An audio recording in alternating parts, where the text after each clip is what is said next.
Welcome to Project Pack number 18, day 3. My name is Rick. Hi, I'm Maria, and I have the pleasure to introduce you to some ideas of an artist called Horace Hofnagel, who was one of my favorite artists. He inspired a lot of my work, and we're going to do a little bit of a trick that he did in some of his illustrations that I just think is just so wonderful, and it works really, really well with this paper. So we're going to use most of the tools except not the jelly roll on this particular piece. So grab all your other ones, and the 01 black.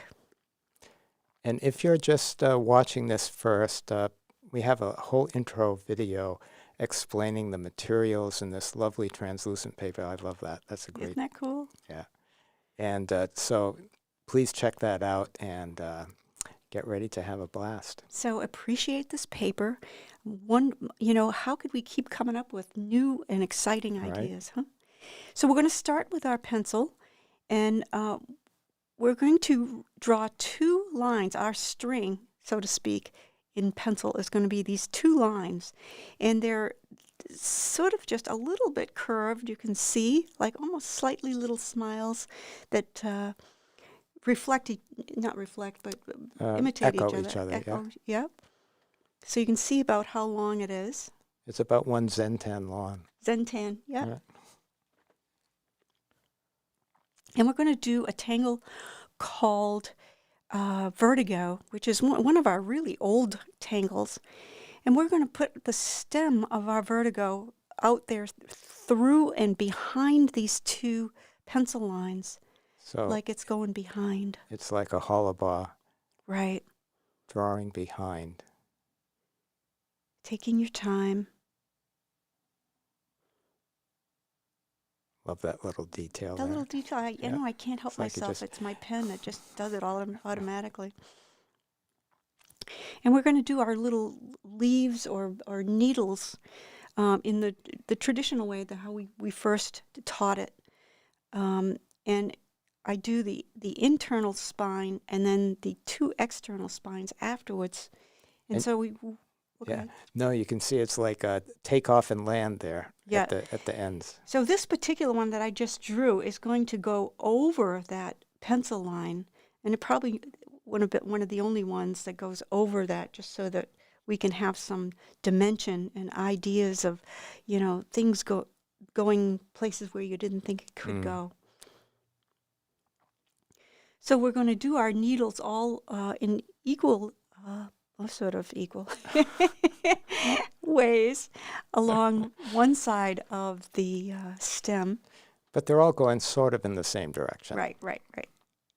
So I'm going to turn my tile, and we'll start going in the other direction. You can see that first line that I do is more whimsical than detailed. But then you go and you aura that line very carefully. So now we're going behind that original pencil line, so you can see it's going underneath that cut line, or whatever we want to call it. That first line adds a little bit of animation and life. Nice. And you it probably would do you a service to watch this and then go back and follow it after. Mm-hmm. And none of these are that close, right? Right. So the next set of these leaves or needles are going to go right above the first set. You see the little whimsical thing there? And then they're going to go behind in a hollabaugh fashion. So carefully going behind and drawing that beautiful shape needle. It's like rosemary. How beautiful. Nature is just amazing, right? So pretend we're going the same way here. And it's not exactly the same direction, but almost the same direction. So this approach of doing it, okay, we're going to put these needles in a spaced way, going in sort of the same direction, and then turn it and do it in a slightly different direction and just keep doing it over and over and over. Even though that's a very structured way of approaching it, there'll be this delightful, chaotic result, very natural looking result. And nature does that. It is pretty chaotic, but it actually starts in a pattern. And most leaves grow in a pattern on a stem, right? So this is sort of in recognition of that way that nature grows. Now, ordinarily, you wouldn't think that this is a pattern, but it's a tangle. It's drawing and repeating lines and repeating sections and shapes, and that's a tangle. That's how it differs from a pattern. Right. So this is a really good example of tangling versus drawing. So we're not like drawing a leaf. We're just putting in these shapes in a hollow bar fashion in a particular sequence.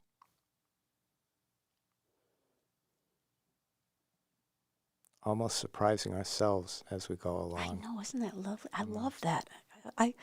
As I watch myself drawing, sometimes I just can't get over that. It's actually coming out of my pen.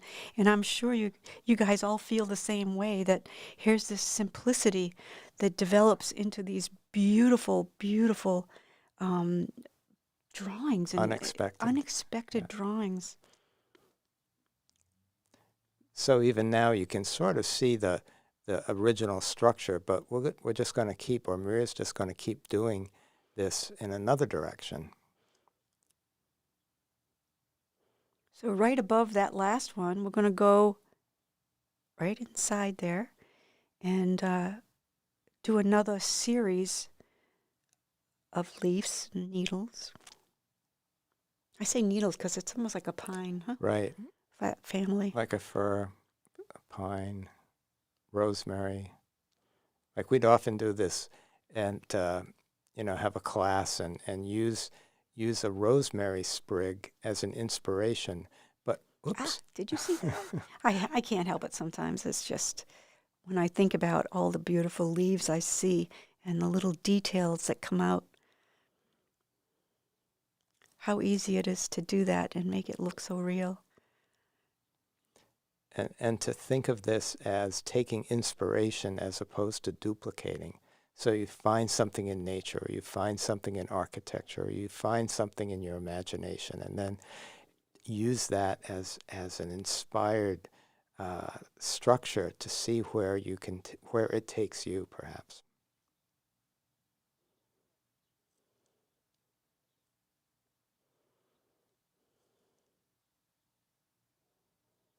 And just getting a rhythm, always drawing behind.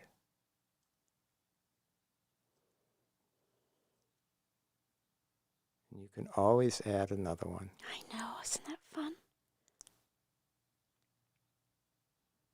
Often in hollow bar, you'll think you're done, and it's like, oh, just one more. Oh, just one more. One more. I can fit 10 in there. Right. Yeah. Name that hollow bar and you can make these leaves do whatever you want. You can bend them, whatever you think. And everybody's is going to be a little bit different because it grows a little differently. It's not going to look exactly like mine because it can't. It's just too much going on. I like to say, even if you go out and here in New England in the fall, there's uncountable leaves on the ground. And if you were to look, you can never find two that look exactly the same, even from the same tree.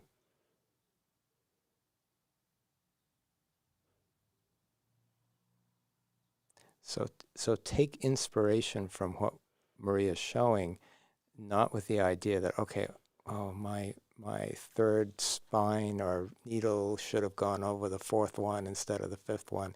No, we're just looking to get inspired in this particular technique. Oh, did you see that? Yeah. That's because you watched my hollow bar one. That's exactly right. I just watched your hollow bar one, and I was inspired by the twisty hollow bar.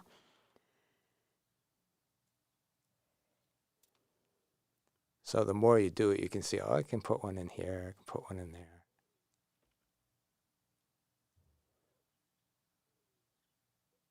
And it takes a little more care because now you've got so many more leaves to go under. Mm-hmm. But that's fun, right? Because Absolutely. we know it. We can see them. If somebody else was watching that didn't know how to tangle, they probably would say, well, how do you know to do that? How do you know where to put the next line? How pretty, right? Right? So now we're going to go over those pencil lines. I'm going to go over it with it just so you can see what I'm doing. Now watch carefully. I'm going to go behind that leaf that's stuck out. See it?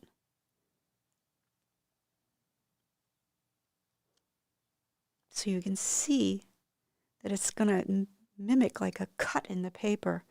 And this sprig of rosemary was sent underneath there.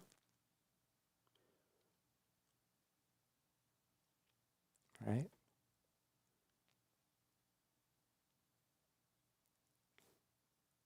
So watch this now. If you make it look like the paper is actually cut and it goes behind there, there's an opening. And this is on like the interior of the curve one. Right. Such a cool effect. Right? Mm-hmm. Okay, so now, we've got this incredible paper, and what we can do with this paper is turn it over. Okay, so now here the magic starts. Pretend that sprig of rosemary is actually going through the paper. What would it look like on the other side? Okay, so we're going to draw the other side of this situation, and this is what Horace Hofnagel was so good at. He would do these on pages, vellum pages, which really this paper mimics vellum from the Middle Ages, what they used to draw on. So I'm going to draw the stem, make it kind of curvy. Yeah. So look at that. We're going to have the stem coming out the other side. And when you would see Hofnagel's work in the book, you had that idea of the translucency of the vellum, which is like goat skin or sheepskin. So you can see where that one leaf was going under the cut, and we continued it. And here's another one right here.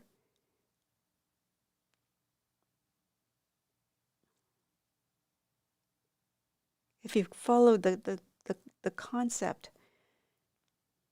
Right. And so now just do similar to what we did on the other side or what Maria did on the other side. Right. Is build up those needles.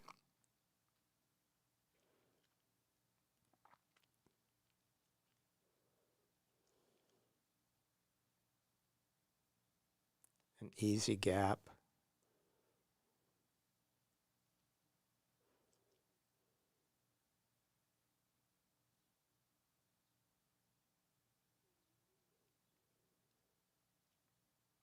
Then do them on the other side.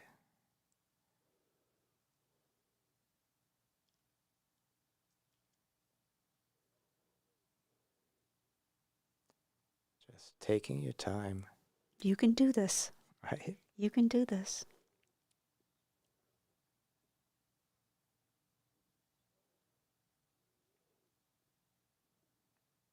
And just totally enjoy the process, because as you're doing it back and forth, okay, see? So, right? You might decide, oh, I want that to come out the other side. So Yeah. See what she's doing there?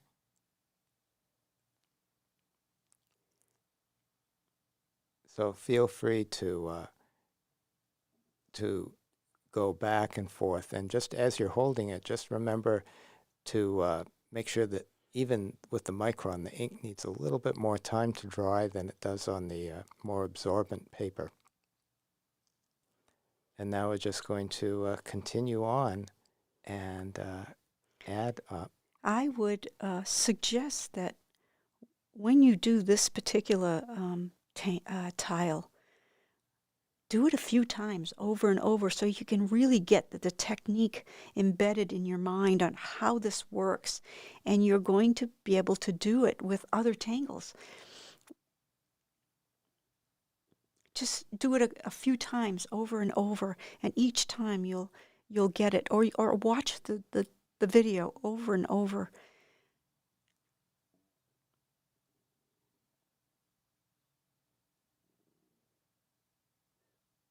I like to watch it. Right? We're supposed to be talking. And Yeah, we're, I know. We're both looking at we're this both screen watching and just it. like It's having a good time. Mesmerizing, right? And also, as you're doing this, hold off on your evaluation of it midway, because so many of these of this particular tangle and other tangles in general are ones that it's like a magic trick that reveals itself when it's done. And if you, like, partway across your journey with it, you start to evaluate it, well, you're not really... You want to just focus on each stroke and just make each stroke so beautiful and so wonderful, and really focus on that one stroke at a time. And then, without your even being aware of it, this beautiful composition unfolds. So it's like that attention to the little things and really caring about each stroke, because every Zentangle tile is made up of individual strokes. Oh, that's so cool.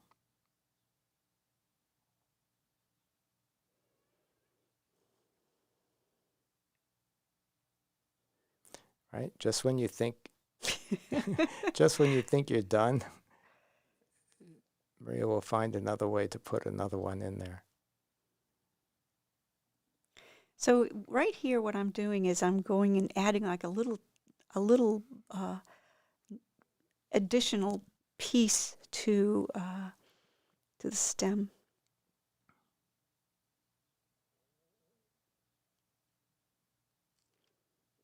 So now she's reinforcing that cut paper on the back.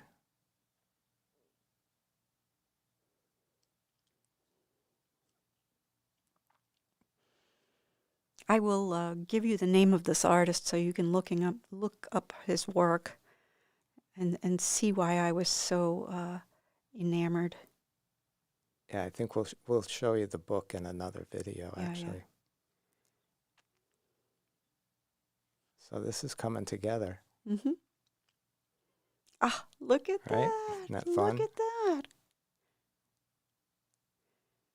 It's magic.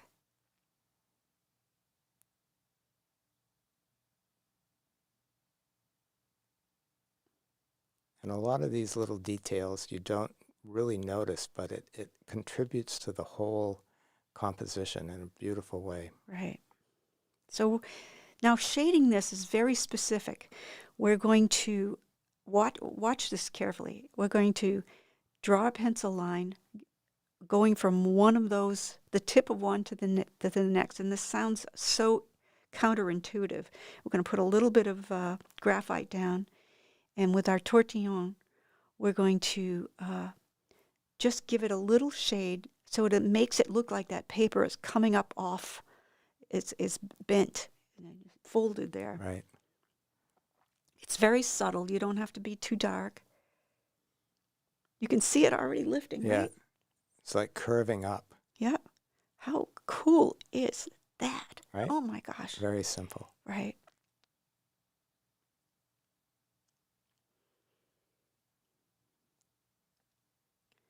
And then what you did on one side. Yeah, I'm going to do it lighter on the other side, but it doesn't have to be very dark, just to give it that feeling of it. Right.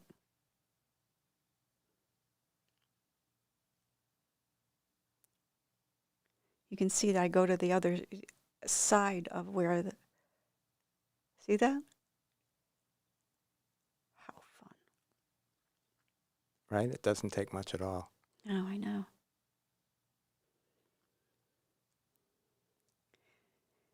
So we want to sort of give some shades to where it goes under and inside to the other, it goes to the other side, right? Things that you probably wouldn't even notice, but you notice I didn't do it on that little leaf that's sticking out. I kind of like that leaf. That's what I feel like. That's me sticking out. Right? And you'll notice on that other side, she didn't even add any graphite. She from the pencil, just used the graphite that was residual on the tortillon. So again, we're going to go where it goes in. A little bit on the other side, a little bit. Just a hint. You don't often need that. What I found is I need less than I thought I did, and I can always add more. You can always go back, yeah. Right. A little bit of shading on the stem there.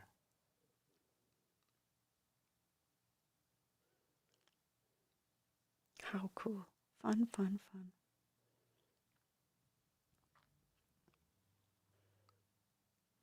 Maria likes to go back and just what we end up calling adding love to it. It's just always like one little touch more.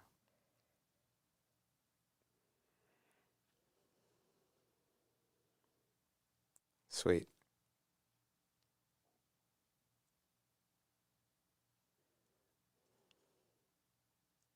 So since we have these colored chalk pencils, let's... I had an orange one in my pack, so I thought instead of doing green, we would do something totally Zentangle-y, unexpected.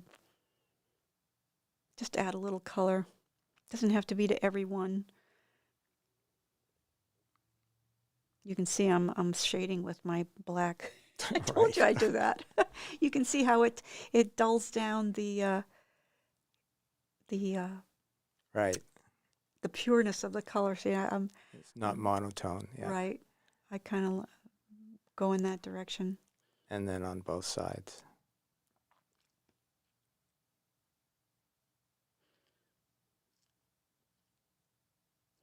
But, you're talking to somebody who paints with dirty water. So. Right. Awesome. Very cool. And like we said, we can always add more graphite, doing a little drop shadow here.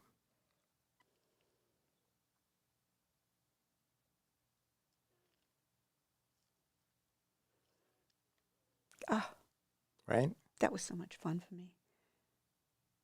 And you can always go back in and touch up a few things.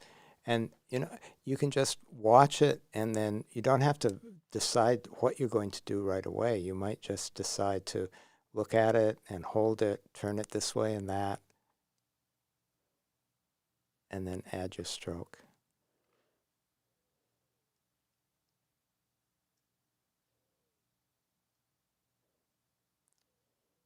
So your chop is pretty good on both sides because it's easily recognized as an M.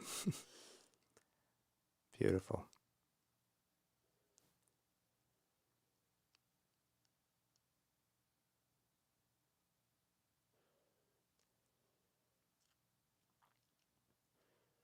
Well, that was fun. That was wonderful. Thank you all for joining us. So please have a wonderful time with this. I think you have a couple more that you wanted to show. I did so many, and I wanted to, isn't that, so that first line that I put down, I made it bolder in the middle just for something different. I had never done this before, but I thought it looked like a feather. And then whimsical at the end. Oh my gosh, how pretty.